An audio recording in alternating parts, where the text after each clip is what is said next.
For over a century, St. John Ambulance has stood as a beacon of care, compassion and service, a movement built on the simple belief that lives can and should be saved. From humble beginnings, it has grown into a worldwide organization, training millions, responding in moments of crisis, and supporting communities in their greatest times of need. And here in Gibraltar, that mission shines just as brightly. A moment of renewal and recognition, with new ambulances on the road, investitures honouring dedicated service, and a visit from the Lord Prior himself, the story of St. John in Gibraltar continues to grow with renewed strength and purpose. This is the story of people, volunteers, professionals and leaders, united by a shared purpose to serve humanity.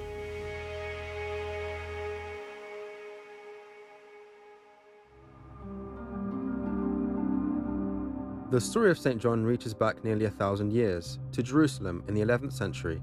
There, a brotherhood of monks and knights tended to the sick and the poor, offering refuge, healing, and protection at a time when the world was torn by conflict. From those medieval origins, the Order of St. John grew into one of the great chivalric traditions, carrying forward a legacy of service, faith, and humanity that endures to this very day.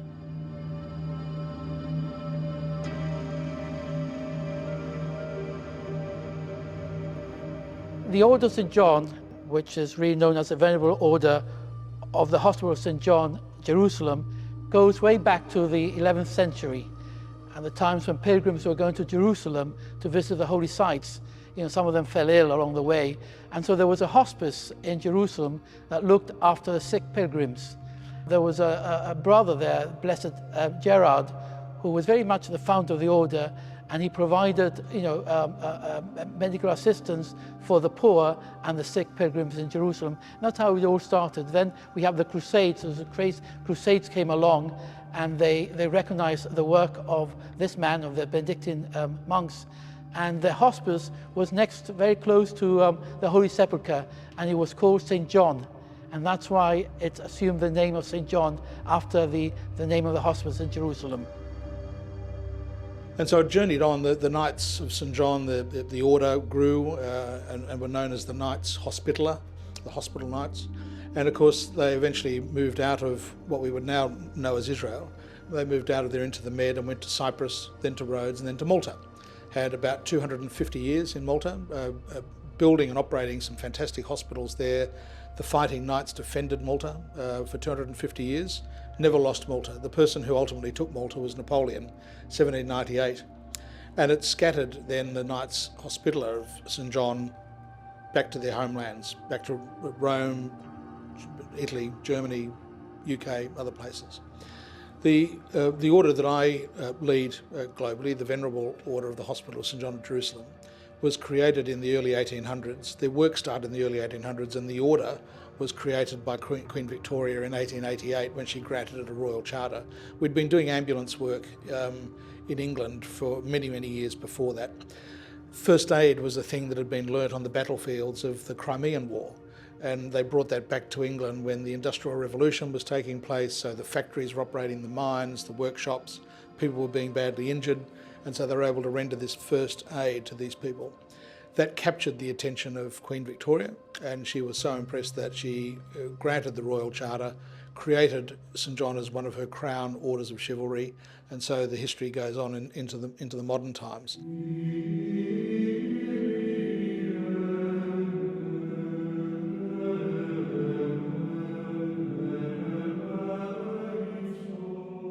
Its foundation is very much Christian, especially the Beatitudes. Blessed Gerard was very much influenced by the gospel, the good news, and therefore it's very much a Christian foundation of compassion, of caring for the sick, not just Christians, but the order cared for all peoples, regardless of religion or status. So it was very much a Christian foundation of caring for others.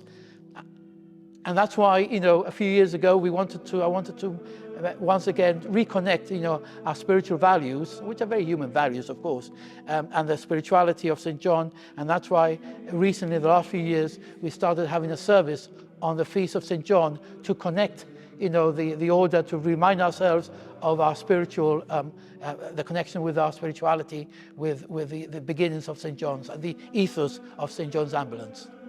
As a Christian, faith has to be seen in action. And I think it's in the world that we live in today, which is very turbulent, and sometimes we might say, sense of entitlement and selfishness, sadly, the mere fact of being able to give to others gives us a great comfort. And I think it's important to encourage young people, or all people in fact, to give a bit of your time to helping others, because there's a great joy in being able to give of yourself to others. So the king is still the sovereign head of the order, followed by the Grand Prior of the order, Richard, Prince Richard, the Duke of Gloucester, followed by me. And then we spread over 44 countries across the world, about 250,000 volunteers, plus probably in the order of 20,000 staff. And we touch the lives of millions and millions of patients each and every year. And that can be anything from the first aid work that you know from the green uniforms and the ambulance work that you see in the community here, to mother and baby healthcare programs in sub-Saharan Africa, to renal dialysis programs in Malaysia, to our eye hospital group that operates in Jerusalem and Gaza and Hebron, Nablus, and so on in the Middle East, to full-time ambulance services. We run the ambulance service for all of New Zealand, for example, or Western Australia, Northern Territory, and so it goes on. A myriad of programs that we offer. Youth development, the cadet work where young people come and learn skills. First aid training, we do lots of first aid kits and products. So it's an organisation that touches many lives right across the world. And one of the things we try and do is just to build stronger and safer and more resilient communities through our work. And I'd encourage everyone, be they members of St John or not, to go and learn first aid. Learn some basic resuscitation, learn how to control bleeding, learn how to manage choking, learn how to manage an asthma attack, because the statistics are very clear. The person that you are most likely to use those life-saving skills on is somebody you love. And you want to be in a position where you've got a choking child at home, or granddad has had a heart attack and collapsed at home. You want to be in a position where you can do something. And so people on the ground in the community learn first aid. It's such an important thing to do, because those first few minutes before an ambulance arrives, before a St John volunteer arrives, can be vital and give us something to then continue to work with in saving and recovering that patient. So it's an organisation that's great across so many aspects. I refer to St John as this marvellous diamond with all these wonderfully polished facets. Gibraltar is a wonderfully polished facet. Zimbabwe is, Uganda is, Australia is, New Zealand is. And when you step back and look at this magnificent gemstone, it glows and sparkles in the sun, and it's just delightful. For generations, St John has been part of Gibraltar's story, a trusted symbol of care and service. From its early beginnings on the rock to its modern-day role at public events, the organisation has stood beside the community in times of need. Its volunteers have offered first aid, compassion and skill, on the streets, at sports and in celebrations. Through training and education, St John has passed on the knowledge to save lives, ensuring every new generation carries forward its proud tradition of service. In Gibraltar, St John isn't just seen, it's at the very heart of the community. Well, my name is Richard Labrador, and I'm one of the council members of St John Association for Gibraltar. Essentially, we are the directors of St John here in Gib. Our main activities really are, we provide training, first aid training for ourselves and for the general public. We do public duties, that's another function of ours. You've probably seen St John at football matches and so forth. And we are really resilience for the Gibraltar Ambulance Service. We provide our ambulances, we do transfers into Spain, and we provide a backup resilience really for the Gibraltar Ambulance Service. And then we've had 2 new ambulances and 1 which is on its way, 2 high dependency ambulances and a patient transport ambulance that it's on its way as we speak. So in that sense, it's been a marvellous year for us. Ladies and gentlemen, in the name of our order, I take possession of this ambulance. I thank all of those who have helped to provide St John's with such a vehicle to be used to extend the work of St John to those who need our care. I now call upon the chaplain to dedicate this ambulance. Eternal God, we thank you for the provision of this ambulance and the Ministry of Care that it will make possible. We now dedicate it to your service. Watch over all who travel in it, the sick, the injured, and those who minister to them. May the dying be comforted, and the sick speedily recover health and strength, and give thanks for the care received.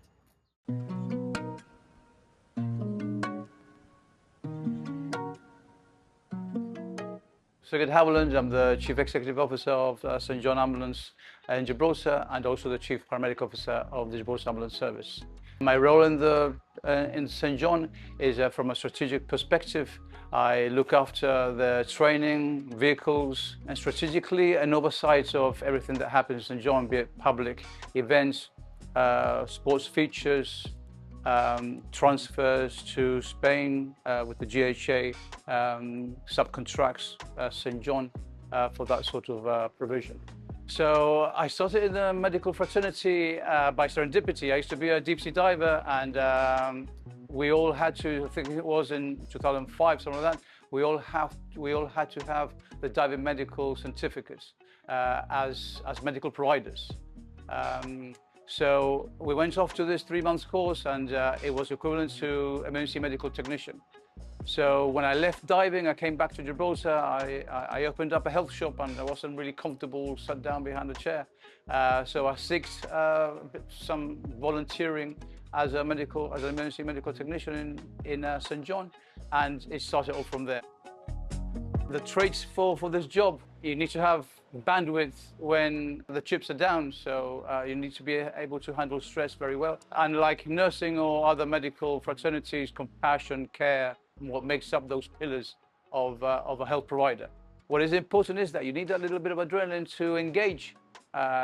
Too low levels of adrenaline, you don't engage, and too much, you just frazzle and you go over the place and you lose the bandwidth. So I think that for us is knowing how to titrate that amount of adrenaline that we need to do the job, basically.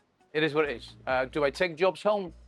Obviously, yeah. I take jobs, and it's not the grueling jobs I take home. Sometimes it's an old person that's I just connect with them and I just feel for them.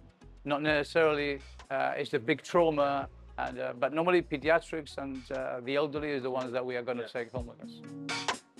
Behind me is the newest high dependency unit that we've bought. This came last week, and the other one arrived last year. The high dependency units, they're almost used exclusively for the Gibraltar Health Authority in cross-border transfers. That is part of our collaborative program that we have with the GHA and obviously with the Gibraltar Ambulance Service. So basically what we're looking here is a top-of-the-range ambulance, top-of-the-range emergency ambulance. Which is much different than anything else. And not top-of-the-range emergency ambulance, but also for high dependency, which is CCU patients, and also for obstetrics and for pediatric transfers. Really important for us to know that. These can take an incubator, and they do quite a lot of long journeys with incubators that need to go to Malaga with neonates and other pediatrics on board. So the inside of the ambulance, what we have here is an ambulance that is capable of taking critical care unit patients. The equipment is geared for critical care. As you see, we've got a ventilator, we've got an auxiliary monitor, and CCU would put their monitor, anchor their monitor where that bracket is. So all in all, CCU can take the majority of the equipment, if not all the equipment that they have to support a patient for a critical transfer. This ambulance, as well as the other one that we have, and also the one that we've got, the HDU in the Gibraltar Ambulance Service, they can cater for an incubator. We have power supply for the incubator, which is really important for us to include that power supply when we design the ambulance, and we're using the Striker models now of stretchers, and it caters as for CCU or for maternity incubation. So really these are hybrid ambulances that we can use them for a number of different transfers. What makes this a CCU ambulance or critical care ambulance is the ventilators that come on board, the monitors that they bring on board, and obviously things like this pole that you see here would be filled up with syringe drivers, which would be providing different medications for the patient depending what condition that they have. So working at the back of the ambulance, for us, is just second nature because this is what we do every day. Obviously, it's very dynamic. You have to trust who's driving the ambulance, that they're doing a a smoothless transfer for you and not braking and accelerating a lot, because that would have an impact on the hemodynamics of the patient. If you brake, all the blood tends to go to the head, and you accelerate, it goes down to the feet if they're hemodynamically unstable. So the driver has to be very switched on what's coming or what's going on the back. So, you know, the centrifugal forces have a big impact on the patient. Many a times we'll get called at very, very short notice to relocate somebody, and this will involve grabbing an ambulance, getting down to the hospital, loading them, getting the medical staff, and then we go under blue lights. This can be, you know, it can be stressful. It can be the adrenaline starts running. It could be the middle of the night where you're driving under bad conditions, rain, darkness, you don't know what's going to happen. It could be the middle of the day, middle of rush hour. You never ever know what other drivers are going to do, but you know, we're trained very, very well to a very high standard. You know, our vehicles now are fantastic. We are very, very lucky that we got 2 high dependency units, which, you know, provide us with fantastic cover. But say I can be sat in the office, get a call within an hour, hour and a half, or we can be in Algeciras Hospital. But you know, it's an amazing sense of achievement. To wait around an hour, pick them back up in the ambulance and bring them home and have a conversation with them. It's great. You know, I do a lot of the neonatals and prenatals, and to watch the parents going up and down Main Street with babies in prams that I've relocated is great. But you know, don't forget, you know, I can drive, but I still also need my team members and crew with us, and they all do a fantastic job. So basically, when we design ambulances, and in my position, I'm in a previous position that I have designed the ambulances for GHA obviously with the rest of the team, GHA and for St. John. And the idea is to standardize the ambulances. So if you go into one of the GHA ambulances, you're not going to find yourself different or unfamiliar than when you work in a St. John ambulance. They have the same equipment, same stretchers, and things are more or less in the same place that we have either at GHA or in St. John. So they are interchangeable. Really important for us, as we spoke about, that bandwidth, that being able to have the same ambulances, so you don't have to start thinking, where is your equipment?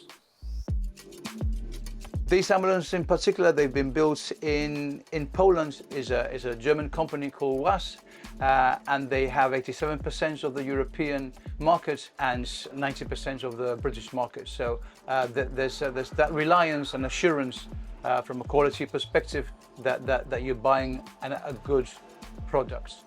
So in collaboration with Basadoni, we've designed the ambulance to cater for our requirements, our local requirements. We went to Germany to make sure that the requirements were set in templates before they started with the furniture, which was very important for us. We use, as I mentioned before, the Striker model. There are other types of models, Furno, for example, but we stick to the one that was standardized throughout the Gibraltar Ambulance Service and St. John now. This is what you'll find in our ambulances. There's a lot of work to do when it comes to designing an ambulance and making sure that everyone's happy. Anaesthetists from the obstetrics family, from the midwife family, everybody has to be on board, and everybody's got something to say. So we have to find a space where we're all happy going forward, and the paramedics, of course.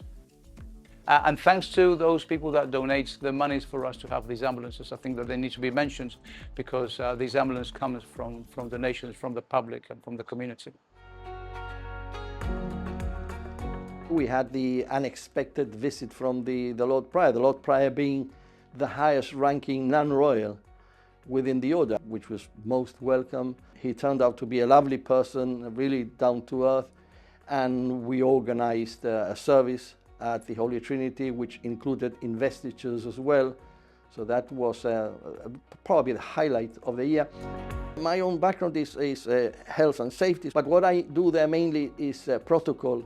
I organize the services, I organize the investitures, I make sure that people get the right awards that they should be getting in terms of honors. That is mainly what I do.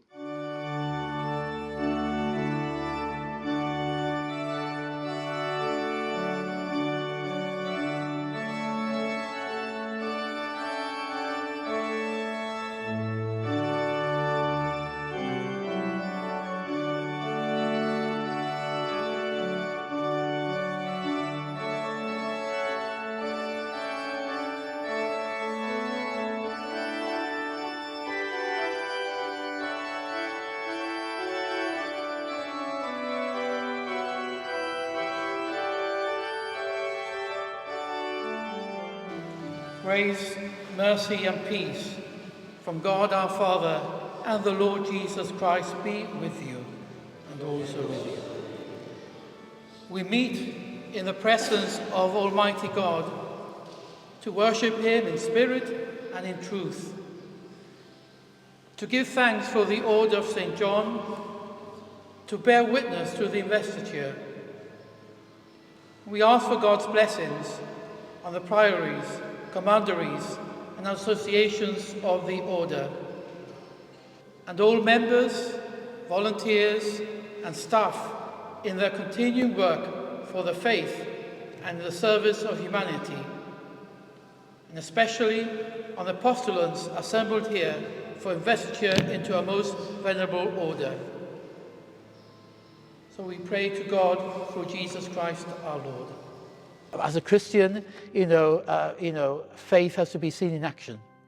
And I think it's in the world that we live in today, which is very turbulent, and sometimes we might say, sense of entitlement and selfishness, sadly, the mere fact of being able to give to others gives us a great comfort. And I think it's important to encourage young people, or all people in fact, to give a bit of your time to helping others, because there's a great joy in being able to give of yourself to others. It gives me much pleasure to welcome you to this cathedral today for your investiture.